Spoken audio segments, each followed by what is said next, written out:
বিসমিল্লাহির রহমানির রহিম। আসসালামু আলাইকুম এভরিওয়ান। আরিশাস হোম রেসিপিতে স্বাগত জানাচ্ছি সবাইকে।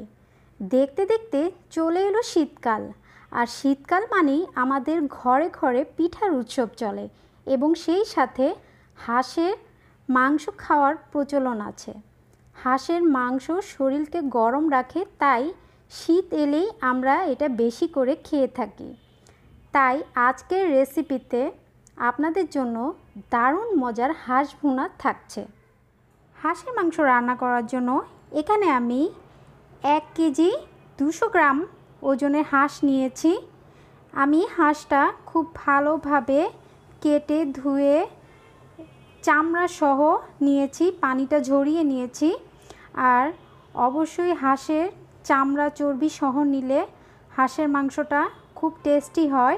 আর হাঁসের যে চামড়ায় ছোট ছোট লোম থাকে, সেটা যদি আপনারা একটু চুলায় আগুনে একটু ঝলসে নিতে পারেন, তাহলে সেই ছোট ছোট লোমগুলো কিন্তু পুড়ে যায় এবং খুব সহজেই হাঁসটা পরিষ্কার করে নেওয়া যায়। হাঁসের মাংসটা রান্না করার জন্য আমি যা যা নিয়েছি, এখানে আমি একটা টমেটো ছোট টুকরো করে কেটে নিয়েছি।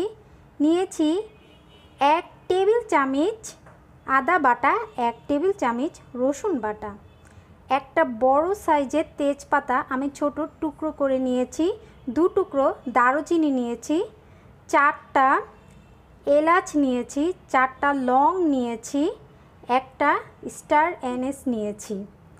আর আমি হাঁসের মাংসটা সর্ষের তেলে রান্না করব। এখানে আমি 1/4 কাপ সর্ষের তেল নিয়েছি। আপনারা চাইলে সয়াবিন তেল দিয়েও রান্না করতে পারেন। এখানে আমি 1 কাপ পেঁয়াজ কুচি নিয়েছি।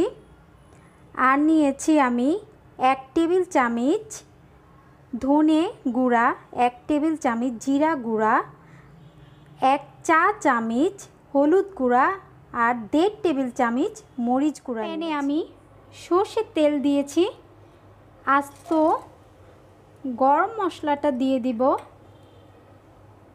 তারপর দিয়ে দিব পেঁয়াজ কুচি। পেঁয়াজটা আমি হালকা বাদামি করে ভেজে নিব।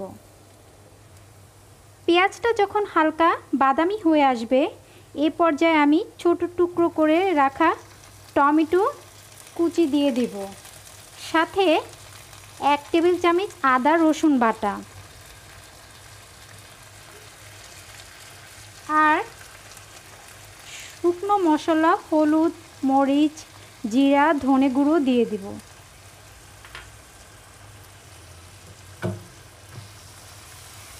দিয়ে আমি মশলাটা একটু কষিয়ে নিব। এ পর্যায়ে আমি অল্প একটু পানি দিয়ে দিব যেন মশলাটা পুড়ে না যায়। তারপর আমি মশলাটা খুব ভালোভাবে কষিয়ে নিব। মশলা কষানো শেষ, তেলটা হালকা উপরে ভেসে উঠেছে। এই পর্যায়ে আমি হাঁসের মাংসগুলো দিয়ে দিব। মাংসটা আমি মশলার সাথে খুব ভালোভাবে মিক্স করে নিব। স্বাদ মতো লবণ দিয়ে দিব। তারপর আমি একটু মশলাটা কষিয়ে নিব।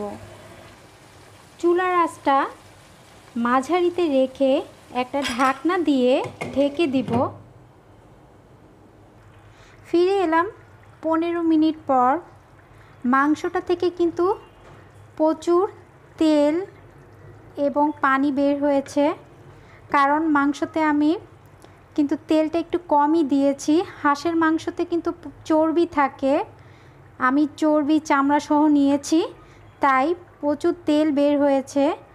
আমি এই তেলেই মাংসটা আরও 2-3 মিনিট কষিয়ে নিব, তারপর পানি দিয়ে সেদ্ধ হওয়া পর্যন্ত এটা রান্না করব। আমি এবার প্রায় 2 কাপের মতো পানি দিয়ে দিব। হাঁসের মাংস কিন্তু সিদ্ধ হতে একটু সময় লাগে, তাই আমি একটু বেশি করে পানি দিব। চুলার আঁচটা মাঝারিতে রেখে একটা ঢাকনা দিয়ে ঢেকে রেখে দিব এবং অপেক্ষা করব যতক্ষণ মাংসটা সিদ্ধ না হচ্ছে। হাঁসের মাংস রান্না করা একদম শেষ। আমি লবণটাও চেক করে দেখেছি, লবণও ঠিক মতো আছে। আর আপনারা যদি ঝোল খেতে পছন্দ করেন তাহলে এই পর্যায়ে নামিয়ে নেবেন, আরেকটু ঝোল দিয়ে নেবেন, দিয়ে নামিয়ে নেবেন। যেহেতু আমি এটা ভুনা করব তাই আমি আর ঝোল রাখবো না। আর হাঁসের প্রচুর চর্বি থাকে, আমি চামড়া সহ নিয়েছি, তাই কিন্তু প্রচুর তেল বের হয়েছে।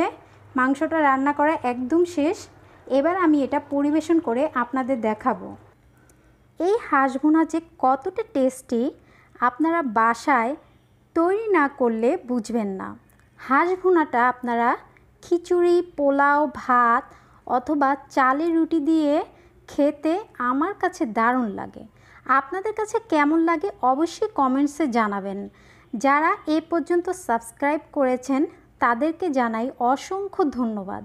আর যারা এখনও করেননি তারা প্লিজ সাবস্ক্রাইব করে আমাকে সাপোর্ট করবেন, আমি যেন সামনে এগিয়ে যেতে পারি। আজ এখানেই বিদায় নিচ্ছি। আমার জন্য দোয়া করবেন আর সবাই অনেক ভালো এবং সুস্থ থাকবেন। সবাইকে ধন্যবাদ জানাচ্ছি এতক্ষণ কষ্ট করে আমার ভিডিওটি দেখার জন্য। আল্লাহ হাফেজ।